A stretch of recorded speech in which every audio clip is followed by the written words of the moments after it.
ఇప్పటికి 4 సార్లు ఎర్రచందనం కొండ మీదనే పట్టుబడ్డది. 4 సార్లు పట్టుబడ్డది అంటే 40 సార్లు కిందికి దిగుంటుంది అని అర్థం.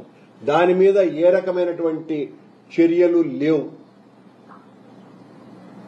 అనేక దేవాలయాల మీద దాడులు జరుగుతున్నప్పటికీ కూడా ఏమాత్రము కూడా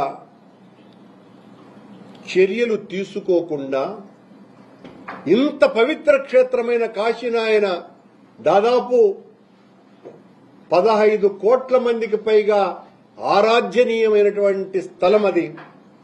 రోజు 40-50 వేల మంది ఉచితంగా అన్నప్రసాదాన్ని స్వీకరించేటువంటి పవిత్ర పుణ్యక్షేత్రం అది.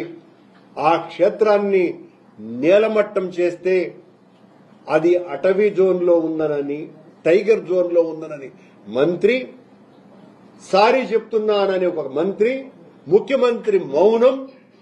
పవనానందర స్వాముల వారేమో అసలు ఆయన శాఖ కింద ఉన్నటువంటి ఆ ఆశ్రమానికి సంబంధించి ఒక్క మాట కూడా మాట్లాడకపోవటం వెనుక ఆంతర్యం ఏమిటి?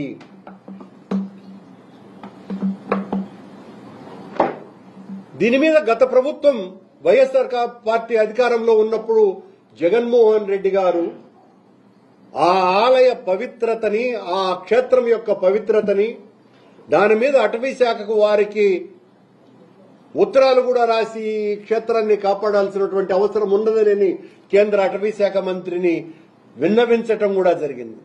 ఈ రోజున కేంద్ర ప్రభుత్వ అటవీ శాఖ ఏ రకమైనటువంటి ప్రకటనలు ఇవ్వకుండా, వాళ్ల ప్రమేయమే లేకుండా రాష్ట్ర ప్రభుత్వంలో ఉన్నటువంటి అటవీ శాఖ అధికారులు చంద్రబాబు నాయుడు గారి ప్రమేయం లేకుండా, సరే చంద్రబాబు నాయుడు గారికి సంబంధించిన విషయం కాదు అనుకుందాం, సాక్షాత్తు సనాతన ధర్మ పరిరక్షణకు నడుంబించినటువంటి మన స్వాముల వారి ఆదేశాలు లేకుండా దాన్ని కూల్చివేస్తారా? అలాగే ఆయన లోకేష్ గారు నిన్న మాట్లాడుతూ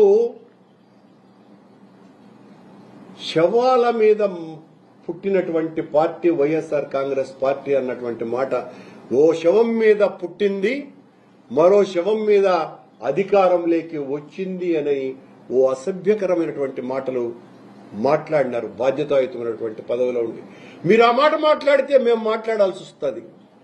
మీ పార్టీ అధికారంలోకి వచ్చింది, మీ తండ్రి ఒక శవాన్ని అడ్డు పెట్టుకుని సాక్షాత్తు దైవ సమానుడుగా వేలాది మంది, కోట్లాది మంది పూజించేటువంటి, అభిమానించేటువంటి ఎన్టీఆర్ గారి శవాన్ని అడ్డు పెట్టుకుని అధికారంలోకి నిలబడ్డది మీ పార్టీ అన్నటువంటి విషయాన్ని మరిచిపోవద్దని, ఆయన్ను మానసికంగా చంపి లాక్కున్నటువంటి అధికారం మీది. అది సత్యమైనటువంటి విషయం కదా. మీ పీఠం కింద, మీ అధికారం పీఠం కింద నా పాత మిత్రుడు పింగళి దశరథరాం, వంగవీటి మోహనరంగా ఇలాంటి ఎంతో మంది శవాలు దాక్కుని ఉన్నాయి అన్నటువంటి విషయాన్ని కూడా లోకేష్ గారు మీరు గుర్తించాల్సినటువంటి అవసరం ఉన్నది.